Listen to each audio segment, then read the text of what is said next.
राज्यातील काही जिल्ह्यात बिबट्यानं मोठी दहशत जे आहे ते माजवलेलं चित्र आपल्याला पाहायला मिळतं. आता मी लोहा तालुक्यातील वडेपुरी शिवारातील रमण्यामाळ या परिसरात आहे. 2 दिवसापूर्वी आपलं जे समोरचं झाड दिसतं त्या ठिकाणी बिबट्यानं एका हरणाची शिकार केली होती. त्यामुळं नागरिकांमध्ये जे आहे ते भीतीचं वातावरण आपल्याला पाहायला मिळतं आणि हा संपूर्ण माळ आपण या ठिकाणी पाहतोय आणि नागरिकांच्या सांगण्यानुसार या माळात जे आहे ते बिबट्याचा वावर असल्याची माहिती आपल्याला मिळते. आपण जर बघितलं तर 3 दिवसापूर्वी सामाजिक माध्यमावर एक व्हिडिओ व्हायरल झाला होता. एका प्रवाशानं तो व्हिडिओ व्हायरल केला होता. आपण जर या समोरच्या माळावर बघितलं तर ते रत्नेश्वरी माता मंदिर आहे आणि त्याच परिसरात जे आहे ते बिबटा आढळला होता. वन विभागानं सुद्धा याला दुजोरा दिला आहे आणि त्यानंतर दुसऱ्या दिवशी जे आहे ते बिबटा या माळात आला होता. त्यांना हरणाची शिकार केली. मात्र या सगळ्या परिस्थितीमुळे जे आहे ते नागरिकांमध्ये प्रचंड भीतीचं वातावरण आपल्याला पाहायला मिळतं. आपण जर बघितलं तर ते रत्नेश्वरी चा माळ आहे. रत्नेश्वरीचं मंदिर आपण या ठिकाणी पाहतोय आणि याच मंदिर परिसरात जे आहे ते बिबट्या मोबाईल कॅमेऱ्यात कैद झाला होता. त्यामुळं या सगळ्या भागात बिबट्याचा वावर आहे याची खात्रीसुद्धा झाली होती. मात्र वन विभागानं सुद्धा काळजी घेतली. गावात जे आहे ते जनजागृती केली. घाबरण्याचं काही कारण नाही. बिबट्या दिसला तर त्यासोबत छेडछाड करू नये अशा प्रकारचं आव्हान जे आहे ते वन विभागाच्या वतीनं या भागातील ग्रामस्थांसाठी करण्यात आलं होतं. आणि हा संपूर्ण आपण जे आहे ते या ठिकाणी माळाचा परिसर पाहतोय. वडेपुरी शिवारातील रमण्यामाळ जे आहे ते या माळाचं नाव आहे. या माळात बिबट्या असल्याचं गावकऱ्यांचं सांगणं आहे. ज्या पद्धतीनं 2 दिवसापूर्वी एका बिबट्यानं हरणाची शिकार केली होती त्यामुळं नागरिकांमध्ये जे ते भीतीचं वातावरण सुद्धा आपल्याला पाहायला मिळत होतं. आणि आता स्थानिक नागरिक सुद्धा आपल्यासोबत आहेत. त्यांच्यासोबत सुद्धा आपण या ठिकाणी संवाद साधणार आहोत. नेमकं त्यांचं काय म्हणणं आहे, नेमकं बिबट्याची दहशत कशी आहे, काय केलं पाहिजे एकंदरीत सगळ्या गोष्टीसाठी आपल्यासोबत नागरिक आहेत. काका काय सांगाल, ज्या पद्धतीने या भागात बिबट्या आहे त्यामुळे नागरिकांमध्ये भीतीचं वातावरण पाहायला मिळतं, काय मागणी असणार आहे? बिबट्या आहे तर ते आम्हाला काय तर कापसाला बाय नाहल्यात काय नाहल्यात ते बिबट्यामुळे भीती वाटाली. समजा भीती वाटाली. कापूस कोणी याचा आहे नाहले काय नाहले. आता आम्ही धुऱ्यावर थांबलो का बाया हे करून आम्ही सगळं त्या 14 जण त्यानं हेच होय नाहले. भीती वाटाली. आता बाया तेवढे तयार नाही. आता जोड करूनच करावं लागले. सांगा काय म्हणतो, तुमचं काय नाव आहे? आमच्या ढोराला सुद्धा पाणी नाही. आता लाईट सरकार देत नाही. संध्याकाळी कोणी येत नाही. ढोर सुद्धा आमचे 2 दिवस उपाशी आहेत. ढोराला पाणी सुद्धा नाही. सरकारनं तरी आम्हाला तरी लाईट दिली तर आम्हाला बरं वाटले. काय म्हणणं काय तुमचं? आमचं म्हणणं आता लाईट तरी द्यावा आम्हाला. दिवसा लाईट पाहिजे.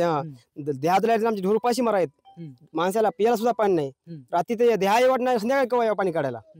आणि बाया सुद्धा कापसा येणार दिसायला. आम्हाला धुऱ्या उभं राहावं लागले तेव्हा बाया कापसा चालल्यात. बायाला सुद्धा धडधड बाया भियाल्या. खुडखुड वाढली बाया सुद्धा भियाल्यात. एवढं आम्हाला अवघड परिस्थिती झालं बघा. त्याच्यामुळे आता ते काहीतरी सरकारनं सुविधा केली पाहिजे. आम्हाला लाईट सुद्धा आता आम्हाला दिली पाहिजे. बरं, या भागात जे आहे ते बिबट्याने हरणाची शिकार केली होती, या भागात कोणी बिबट्या बघितला का? बघितला होता. ते आई देवी रत्नेश्वरीच्या माळावर आले तिकडे बघितला होता? हा, त्यांनी बघितला होता आणि त्यांनी हे व्हिडिओ समजायलाच व्हायरल केला.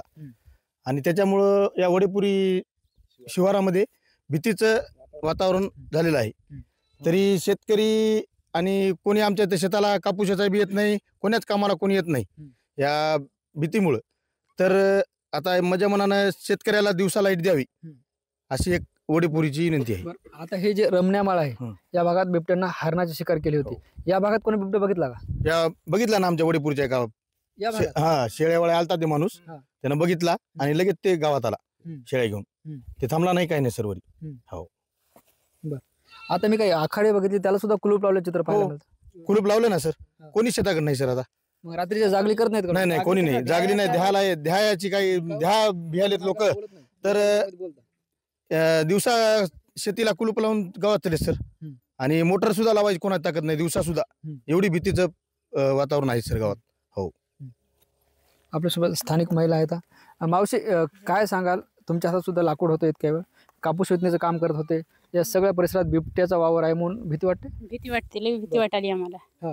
म्हणून काय करावं, बाया नाहीत कापूस वेचायला म्हणून लई भीती वाटाली. म्हणून आम्ही धुऱ्यावर बसाले, बाया कापूस वेचायला. आता काही वाजलं तरी भीती वाटाले, घरी सुद्धा भीती वाटाले. कसं करावं मग, त्यासाठी आम्हाला लई भीती वाटाली. किती दिवसापासून आज सुरू झाली इकडे सगळं? 4 दिवस झालं. बरं. म्हणून ते भीती वाटाली जास्त.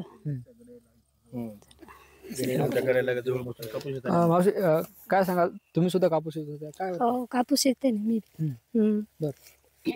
कापूस येते कोणीच येईन गावातल्या महिला, काय करावं, भीती जास्त पैदा झाली ना त्याच्यामुळं.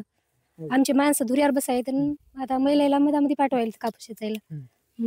जास्त भीती पैदा झाली. बरं काय केलं पाहिजे का वन विभागानं, शासनानं, काय वाटतं तुम्हाला? आम्हाला काय आमच्यासाठी काहीतरी व्यवस्था केली पाहिजे ना अशी. बिबट्या हा. लाईट दिवसा सोडली पाहिजे आणि आमच्या म्हणजे आसपास या भागामध्ये काहीतरी व्यवस्था ठेवली पाहिजे. आमची हीच विनंती, दुसरी काही नाही.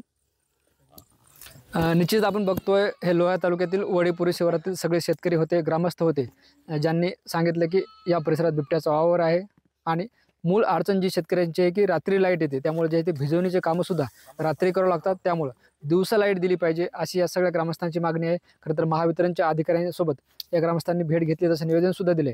मात्र ज्या पद्धतीनं या परिसरात बिबट्याचा वावर होतोय त्यामुळं नागरिकांमध्ये जे आहे ते प्रचंड भीतीचं वातावरण आपल्याला पाहायला मिळतं. मात्र असं असलं तरी वन विभागाच्या वतीने जे आहे ते खबरदारी घेण्याचं आवाहन केले. बिबट्या दिसला तर वन विभागात संपर्क करावा, त्याला छेडछाड करू नये असं आवाहन सुद्धा वन विभागाच्या वतीनं करण्यात आले. ज्ञानेश्वर लोंढे, TV9 मराठी, वडेपुरी, नांदेड.